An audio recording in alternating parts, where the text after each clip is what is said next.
Okay, so an interesting question for the Q&A today from a follower.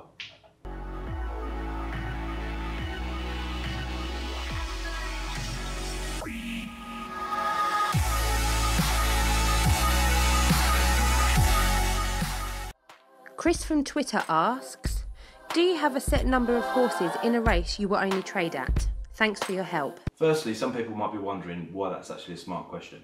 So I can see it's a smart question because your man there, Chris, has actually realised that the amount of horses within any one given race is a characteristic that affects how the market will actually behave. So to put that into some kind of context, an example, a race where there's 2 horses, or maybe 3, or even 4, the prices, if you look at them, behave in a more volatile fashion. And that's because there's less outcomes at the end of the day. So there's, a move on one runner will affect the rest of the market more than it would if there was a race where there was many runners. So, for example, a race where there's 10 horses, and this is not hard and fast, as with everything in trading. I mean, it only takes one horse to be backed heavily for the price to shift.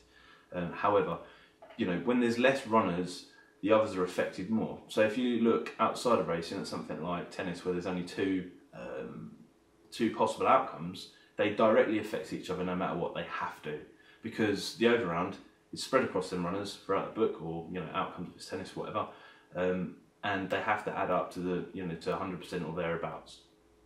So if there's 4 runners, it's likely that one big movement on one runner is going to affect the rest of the market, therefore making it more volatile kind of situation. Whereas if you've got a race with 10 runners, there's actually that flexibility for the rest of the runners to absorb any kind of movement and cross-matching across one particular runner throughout that book. So going back to the actual question for Chris there, I do trade races where there's lower amounts of runners. Although what I would say is you need to adapt your style. You need to adapt your style of trading for any given particular situation, which is something that I bang on about all the time. It's like a running race. There's no point running, entering a 100-metre race and then entering a marathon the day afterwards and running it in the same fashion. It's just ridiculous. So different approach, adapt to the situation, still trade them all. Where there's less runners and the market's likely to be more volatile, there's obviously other characteristics that contribute to that as well.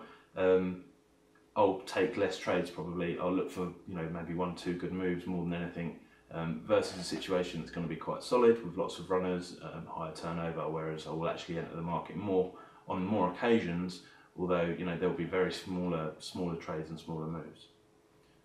So that answers your question there, Chris. Great question.